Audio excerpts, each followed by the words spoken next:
रणसंग्राम निवडणुकीच्या विशेष कार्यक्रमामध्ये आपलं सर्वांचं स्वागत आहे। आपण आज आलेलो आहोत उरण ईश्वरपूर या ठिकाणी प्रभाग क्रमांक 14 मध्ये। या ठिकाणी गेल्या अनेक वर्षापासून जयंत पाटील यांची सत्ता होती। गेले 30 वर्ष सत्ता या ठिकाणी होती। जयंत पाटील अनेक मंत्रिपदं भूषवलेली होती। त्यानंतर त्यांनी विकासाचा डोंगर या ठिकाणी उभा केलेला होता। रस्ते असतील, गटारे असतील, कर असतील। त्यानंतर गेल्या 5 वर्षामध्ये सत्ताधाऱ्यांची सत्ता आली। त्यानंतर 4 वर्षामध्ये प्रशासकीय सत्ता आली। त्यानंतर जे काही विकास कामे झालेले आहेत त्याला खो बसण्याचं काम या सत्ताधाऱ्यांनी केला असा आरोप इथल्या नागरिकांचा होत आहे। आपण जाणून घेऊयात की आपल्यासोबत उमेदवार आहेत शहाजीबापू पाटील यांच्याकडून नेमकं त्यांचं काय विजन आहे, याच्या अगोदर जे काही कामं झालेली आहेत, त्यानंतर सत्ताधाऱ्यांनी कशी ती कामं रोखलेली होती आणि आता यांचे पुढं यांनी काय करणार आहेत। नमस्कार। 30 वर्ष माननीय जयंत पाटील साहेब यांच्या नेतृत्वाखाली एक हाती ह्या नगरपालिकेमध्ये सत्ता होती। 2016 नंतर सत्तांतर झालं आणि ह्या इस्लामपूर उरण ईश्वरपूर शहराला त्या ठिकाणी खऱ्या अर्थानं विकासापासून वंचित ठेवण्याचं काम त्यावेळच्या सत्ताधाऱ्यांनी खऱ्या अर्थानं केलं। फक्त सुडाचं राजकारण त्या ठिकाणी केलं। कुठल्याही पद्धतीचा त्या सभागृहामध्ये मी एक सदस्य होतो।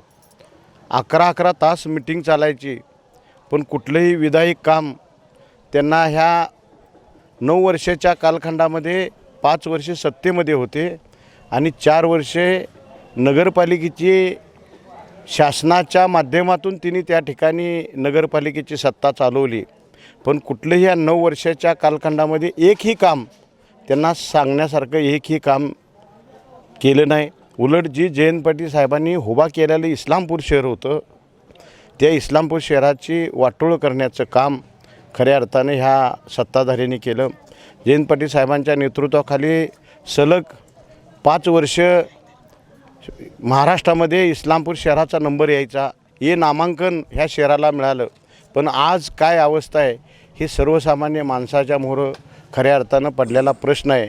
आणि म्हणूनच आज जयंत पाटील साहेबांच्या नेतृत्वाखाली 30 नगरसेवक तुतारी ह्या चिन्हावर उभा केलेले आहेत आणि एक नगराध्यक्षाचे उमेदवार असे 30च्या 30 ज्या पद्धतीनं 1984 साली जयंत पाटील साहेबांच्या नेतृत्वाखाली 30 पैकी 29 नगरसेवक निवडून आलेले होते, त्याच पद्धतीनं आणि तीच आज अवस्था आहे। 30 पैकी 30 नगरसेवक आणि नगराध्यक्षपदाचा उमेदवार हा प्रचंड मतानं निवडून येईल ह्याबद्दल कुठल्याही सामान्य कार्यकर्त्याच्या मनामध्ये तिळमात्र शंका नाही।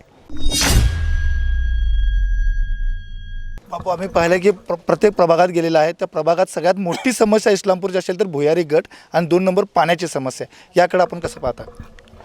एक आहे जयंत पाटील साहेबांनी 2016ला अंडरग्राऊंड ड्रेनेज त्याच पद्धतीनं 24/7 माझ्या कुठल्याही भगिनीला पाणी भरता येऊ नये त्यामुळं 24/7 स्कीम आणि रस्ते विकास अशी एका वेळेला आणलेली होती। आणि आज ती जी पैसे आहेत ती पैसे वर्ग आम्ही केलं अंडरग्राऊंड ड्रेनेजला। आणि अंडरग्राऊंड ड्रेनेजचं ज्यावेळी खऱ्या अर्थानं काम उलट्या दिशेने चाललं, शासनाच्या गायडन्स होत्या की STPची जागा पहिली ताब्यात घ्या आणि पुन्हा अंडरग्राऊंड तुम्ही चालू करा। आणि वारंवार आम्ही टाळू फोडून सांगत होतो सभागृहामध्ये की ज्या शासनाचे गायडन्स आहेत त्या पद्धतीनं आपण जाऊया, पण त्यावेळेच्या सत्ताधाऱ्यांनी कुठलंही ऐकलं नाही आणि शोभ केला सगळा। आणि इस्लामपूर शहरामध्ये प्रचंड रस्ते खोदाई करून त्या ठिकाणी ज्या पाईप होत्या 1,14,00,000 पाणी ह्या नगरपालिकेला नदीवरनं पाणी उचलतो। आणि आज ही स्कीम ज्यावेळेला 2012ला जयंत पाटील साहेबांनी पूर्ण केली त्यावेळेला 2030 सालापर्यंत पाणी पुरल अशा पद्धतीची ही स्कीम होती। पण आज ह्या इस्लामपूर शहरामध्ये काय पाण्याची अवस्था झालेली आहे, विजयभाऊ त्यावेळेला सांगत होते की बिस्लरी वॉटरचं पाणी 7 म्हणजे ह्याचे पाणी जे आहे बिस्लरी वॉटरचं पाणी त्या ठिकाणी इस्लामपूर शहराला आम्ही पूर्ण देतो आहे। आणि आज पाण्याची पातळी जी आहे ते पूर्ण घसरलेले आहे। ज्या ठिकाणी अंडरग्राऊंड ड्रेनेज उकरलेलं आहे त्या ठिकाणी त्या कॉन्ट्रॅक्टरनं लब्बर बांधून PVC पाईप घालून त्या ठिकाणी जॉईंट केलेलं आहे। आणि आज प्रचंड प्रमाणात लिकेज ह्या इस्लामपूर शहरामध्ये 1,14,00,000 नगरपालिका पाणी नदीहून उचलते, पण ॲक्च्युली ज्यावेळेला वितरण होतं त्या वितरणामध्ये किती ॲक्च्युली जातं हा संशोधनाचा भाग आहे। बापू, आम्ही बरेच प्रभागामध्ये फिरलो, पण प्रभाग क्रमांक 9मध्ये एक भयानक परिस्थिती आम्हाला जाणवली. ती म्हणजे तिथल्या 150 ते 200 लोकांना चावीच दिलेली नाही आहे, जेणेकरून पाणी हे मूलभूत हक्क आहे, पाणी कोणीही तटवू शकत नाही आहे. पण त्या ठिकाणी मी अनुभवलं, तिथल्या महिला नागरिकांनी असं आम्हाला कळकळीनं सांगितलं की आमच्याकडं बघून, आमची तोंडं बघून इथल्या 150 लोकांना पाण्याची चावीच दिलेली नाही आहे. 2012 साली जयंत पाटील साहेबांच्या 16 फेब्रुवारी वाढदिवस मोठ्या प्रमाणात केला. काही आता आमचे इथून पार्टी सोडून विरोधामध्ये सुद्धा आहेत. त्या सर्व लोकांनी आम्ही 2012 साली 16 फेब्रुवारीला आम्ही मागल त्याला कनेक्शन द्यायचे अशा पद्धतीचं धोरण आम्ही त्या ठिकाणी अवलंबलेलं होतं. आणि आज ही जी सत्ताधारी आहेत, ही सत्ताधारी तोंड बघून त्या ठिकाणी कनेक्शन देतात. आणि निश्चित ही ज्या वेळेला उद्या परिवर्तन होणार आहे, त्या परिवर्तनामध्ये आम्ही पहिलं काही काम करेल तर ते मागल त्याला पाण्याचं कनेक्शन त्या ठिकाणी आम्ही उपलब्ध करून देऊ आणि भरपूर पाणी द्यायची व्यवस्था त्या ठिकाणी निश्चित आम्ही त्या ठिकाणी करू. सर्वात महत्त्वाचा प्रश्न आहे सध्या उद्भवतो तो शास्तीकराचा. शास्तीकर भयानक लागलेला आहेत, गोरगरीब लोकांना हे जमत नाही आहे. मग तुमची उद्या सत्ता आल्यावर तुम्ही शास्तीकर माफ करणार? ह्या ठिकाणी कशा भूलथापा ह्या सत्ताधारी मंडळी देतात. मध्यंतरी तिने सर्व गावामध्ये सांगितले की शास्त्रीकर माफ झाला, कुठल्याही पद्धतीचा माफ झाला नाही. आम्ही त्यावेळेला प्रेस घेऊनही सांगितले होते की ही लोकं कशी बनवतात आणि कशी खोटं बोलतात. तर निश्चित त्या ठिकाणी ज्या पद्धतीने पिंपरी चिंचवड महापालिकेने ठराव केला, त्याच धर्तीवर आम्ही आमचे नेते जयंत पाटील साहेबांनी सांगितले की पहिली ज्या वेळेला आमची मिटिंग होईल त्या मिटिंगला पहिला आमचा ठराव असेल की शास्त्रीकर हा पूर्ण दिलासा देण्याचंच काम त्या ठिकाणी राष्ट्रवादी काँग्रेस पक्ष करेल. आपण जो उभा केलेला आहे नगराध्यक्षपदाचा उमेदवार, तो कशा पद्धतीचा आणि काय करतो? नगराध्यक्षपदाचा उमेदवार हा एक सामान्य कुटुंबातला आहे, शेतकरी आहे, अतिशय कष्टाळू. 30-35 वर्ष या सभागृहामध्ये नम्रतेनं सदस्य म्हणून काम केलं, काही वर्ष नगराध्यक्ष म्हणून काम केलं. येईल त्याला त्या ठिकाणी न्याय द्यायचं काम आमचे सर्व नगरसेवक आणि नगराध्यक्ष निश्चित करतील. ज्या पद्धतीनं 2016ला टीका झाली की विजयभाऊ हे बाकड्यावर बसून त्या ठिकाणी कामकाज करतील, आज आमचा नगराध्यक्षसुद्धा उद्या निवडून येईल, त्यावेळेला खुर्चीत नाही बसणार, त्या बाकड्यावर बसूनच कामकाज त्या ठिकाणी बाहेर करेल आणि सर्वसामान्य माणसाला आधार देण्याचं काम निश्चित त्या नगरपालिकेच्या माध्यमातून आनंदराव दादा करतील. जयंत पाटील साहेबांनी विकासाचा डोंगर उभा केला, पण या सत्ताधाऱ्यांनी त्याला खो घालण्याचं काम केलेलं आहे असं या उमेदवारांचं मत आहे. आपण काही आता महिला उमेदवार आहेत त्यांच्याकडून जाणून घेऊ की त्यांचं पुढचं विजन काय असणार आहे आणि त्यांना कोणत्या समस्या प्रभागामध्ये भेटू शकतात. आता सध्या सर्व महिलांची समस्या एकच आहे की पाणी दूषित आहे. म्हणजे 6 महिने पण नाही, त्याच्यापेक्षा जास्त दिवस झाले की पहिला कसं पाणी ह्याचे असं काय म्हणजे शुद्ध एकदम असायचे आणि आता पाणी कसं दूषित हिरवं पाणी येतं आहे पूर्ण नळाला. प्रत्येकाच्या घरामध्ये ॲक्वा बसवणं शक्य नाही आहे ना. मग तर पहिला पाण्याचाच प्रश्न आहे. दुसरं म्हणजे सर्वत्र गटारी तुंबलेल्या आहेत. गटारी तर या नेहमीच तुंबलेल्या असतात, तर त्या गटारी साफ करण्याचं काम झालं पाहिजे. यांनी आपल्या समस्या सांगितलेल्या आहेत. काही आणखी नागरिक आहेत, आपण त्यांच्याकडून जाणून घेऊया की या प्रभागातल्या समस्या नेमकं काय आहेत त्या. 9 वर्षापूर्वी जेव्हा राष्ट्रवादी काँग्रेसची सत्ता होती तेव्हा फिल्ट्रेशनचं पाणी हे इस्लामपुरातल्या घराघरात पोचलेलं होतं. पण आता जर आपण पाहायला गेलं तर जिकडे तिकडे पाण्याची समस्या आहे. मी जन्मल्यास तरी 9 वर्षापूर्वीपर्यंत कधीच पाणी ही समस्या दुष्काळी भागातला आम्ही फक्त टीव्हीवर बघायचो. पाण्याची अडचण आहे, पाणी बघायला कुठंतरी जावं लागतं बाहेर किंवा एक अगदी 4 घरं सोडून पण आम्हाला कधी जायची वेळ आलेली नव्हती. ती आत्ता ह्या इस्लामपूरकरांना ह्या 9 वर्षात जे सत्तेत होते त्यांच्यामुळे हे बघायला लागलेलं आहे. त्यामुळे तुम्ही जर राष्ट्रवादी काँग्रेस पक्षाला जर पुन्हा निवडून दिलं तर पुन्हा आपण 9 वर्षापूर्वी जेव्हा फिल्ट्रेशन पाणी प्रत्येक घराघरात पोहोचवलेलं होतं या पक्षानं, ते पुन्हा आपण काम करणार. ज्या 9 वर्षात त्यांनी भुयारी गटाच्या नावाखाली पाईपा चांगल्या केलेल्या फोडून ठेवलेल्या आहेत त्या आपण पुन्हा घालून या लोकांच्या दागादागापर्यंत घराघरापर्यंत पाणी पोचवायचं काम करणार. त्यामुळे राष्ट्रवादी काँग्रेस पक्षाला चांगल्या मताने विजयी करा हीच जनतेला विनंती आहे. आपल्या नागरिकांच्या समस्या ऐकलेल्या आहेत, आणखीन काही नागरिकांच्या समस्या आपण त्यांच्याकडून जाणून घ्या. आज आपण गेले 2016पासून जे इस्लामपूरचं भकास केलेलं आहे, जयंत पाटील साहेबांनी कोट्यावधी रुपयाचा निधी आपल्या इस्लामपूर शहरासाठी आणलेला होता. तर 2016च्या अगोदर जी पाण्याची स्कीम होती ते स्कीम विजयभाऊ पाटील किंवा त्याचे कुटुंबीय भाषणात सांगताना असे सांगायचे की पाणी महिला भगिनींनी पाणी पिंपात किंवा कळशीमध्ये भरून ठेवायचं नाही, डायरेक्ट नळाला 24/7 पाण्याची उपलब्धता, ते पण 7 pH 7 pHचं पाणी आपल्यासाठी ते उपलब्ध होणार होतं किंवा झालेलं होतं.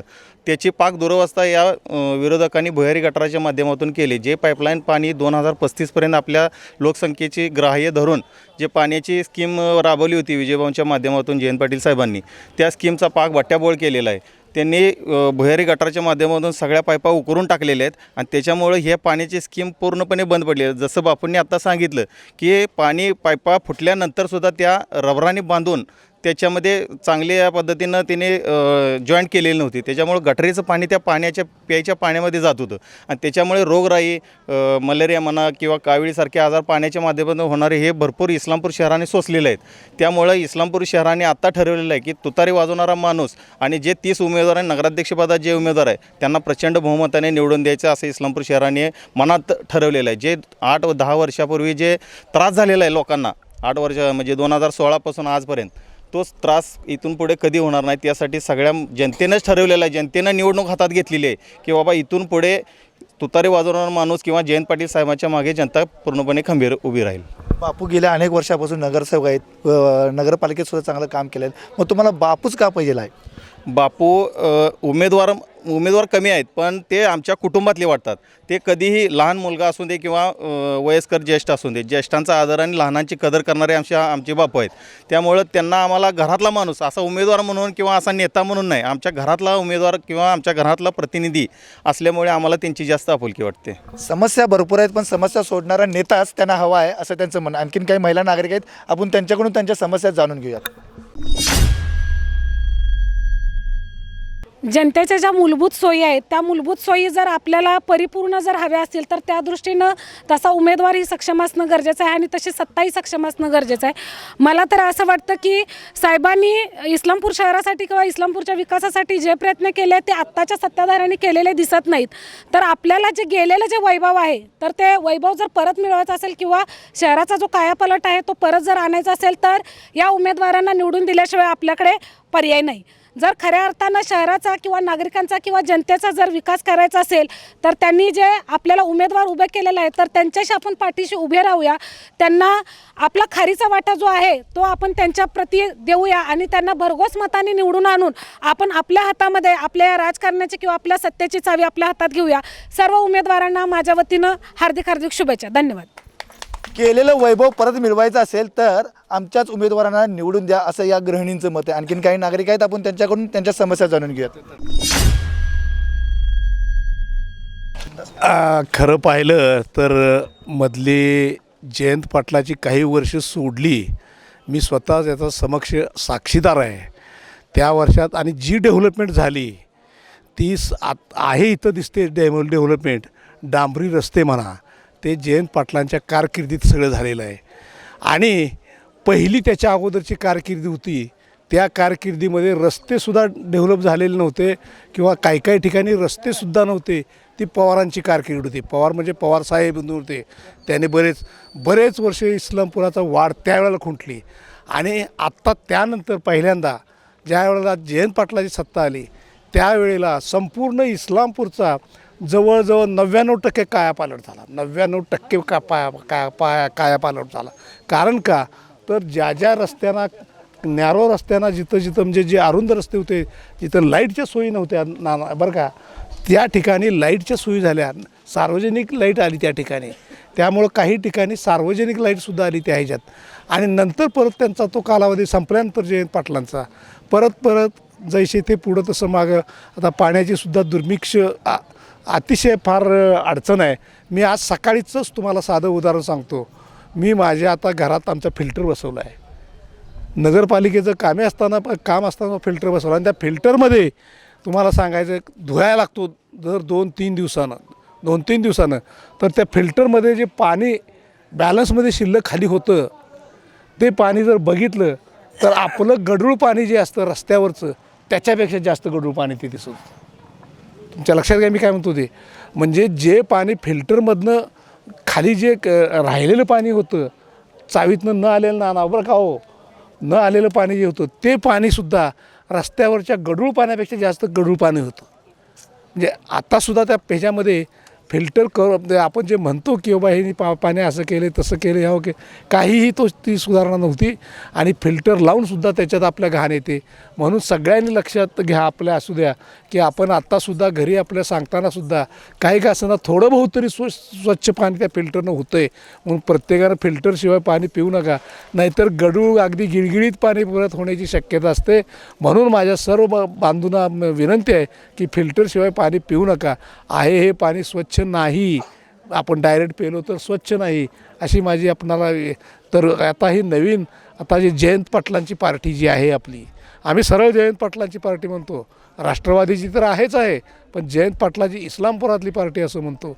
कारण त्या जयंत पाटलानं काय काम केले आणि काय काम या तालुक्यासाठी केले याचा मी साक्षीदार आहे. कारण त्यांच्याशी माझा संबंध, ते राजकारणात आल्यापासूनचा माझा संबंध त्यांच्याशी आहे.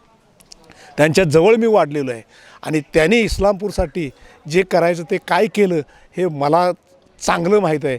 आणि जयंत पाटलाच्या सुरुवातीचा माणूस कोण असेल तर मी कारखान्यातला त्यांचा संबंधित माणूस होतो. आणि नंतर परत सगळे आपले राजकारणी माणसं तयार झाली. तो एक हुशार, एक इंजिनियर असणारा माणूस होता. आणि त्या माणसानं अक्षरशः खरोखर इस्लामपूरचं त्या काळात पूर्वीच्या काळापेक्षा चांगलं नंदनवन केलं होतं. परंतु आता पाण्याची जर आता आपली समस्या जी आता बऱ्याच लोकांनी सांगितली, मी स्वतः आज सकाळीच पाणी ते बघितलेलं आहे. आणि फिल्टर मी आता बरं का 2-3 दिवसाला फिल्टर त्यामुळे धुयायला लागलो आहे आता. कारण हे जे पाणी जे आहे हे पाणी अक्षरशः गढूळ आहे. तरी माझी अशी विनंती आहे की आपल्या पार्टीत यंग जनरेशन आहे, एज्युकेटेड जनरेशन आहे, सर्व कामाची जनरेशन आहे. आणि ही पोरं कुणाला तरी मानणारी पोरं सगळी आहेत. म्हणून माझी अशी आपणा सर्वांना विनंती आहे की नवीन लोकांना क्रांती करण्यासाठी म्हणून आणि ज्या काही सुधारणा इस्लामपूरमध्ये केलेल्या नाहीत सत्ता असूनसुद्धा त्या सर्व सुधारणा करण्यासाठी आपण यांना प्रचंड मतानं निवडून द्यावं, ही अशी माझी तरी सगळ्यांची विनंती आहे. आणि आपण सगळ्यांनी त्या पद्धतीने कराल. नगराध्यक्षपदासह सगळ्यांनी मतदान करावी विनंती. ज्येष्ठ नागरिकांनी आपली समस्या पोटतिडकीनं कशी सांगितलेली हे आपण पाहिलेलं आहे. जो अगोदरचा काय विकास होता तोच विकास आम्हाला पुन्हा एकदा जयंत पाटील साहेबांच्या स्वरूपानं पाहिजे आहे असं त्यांचं म्हणणं आहे. आणखीन काही नागरिक आहेत, आपण त्यांच्या समस्या जाणून घेऊयात. आज आता आपण या ठिकाणी बघतोय की राष्ट्रवादी काँग्रेस पक्षाचे आपले जे ते उमेदवार ईश्वरपूर शहरासाठी दिले ते अत्यंत सामान्य कुटुंबातले तसेच जनतेला वाहून घेणारे आहेत. आज ईश्वरपूर शहर हे वाढते शहर आहे. ईश्वरपूर शहरात येणारे रस्ते हे साहेबांच्या माध्यमातून झालेले आहेत. साहेबांनी केलेल्या नाट्यगृह असेल, इतर बागा असतील, याचं उद्ध्वस्त करण्याचं काम झालेल्या पंचवार्षिकमध्ये झालेल्या सत्ताधाऱ्यांनी केलेलं आहे. त्यामुळे आता जनता शहाणी झालेली आहे. एक क्रांती आता एक निर्माण झालेली आहे. आणि आपण बघतो आहोत सर्व प्रभागात एक आशेचा किरण निर्माण झालेला आहे. आणि सत्ता ही राष्ट्रवादी काँग्रेस पार्टी जयंत पाटील साहेबांचीच येणार याच्यावर लोकांचा आता पूर्ण विश्वास बसलेला आहे. पाहिलं आपण की गेल्या अनेक वर्षापासून जयंत पाटील यांच्या विकास कामाचा जो डोंगर उभा केलेला होता त्याला खो घालण्याचं काम सत्ताधाऱ्यांनी केलेलं असं यांचं म्हणणं आहे. आता 2 तारखेला निवडणूक आहे, त्यानंतर 3 तारखेला मतमोजणी आहे. त्यानंतर लोकांनी नेमकं कुणाला कौल दिला हे येणारा काळच ठरवणार आहे.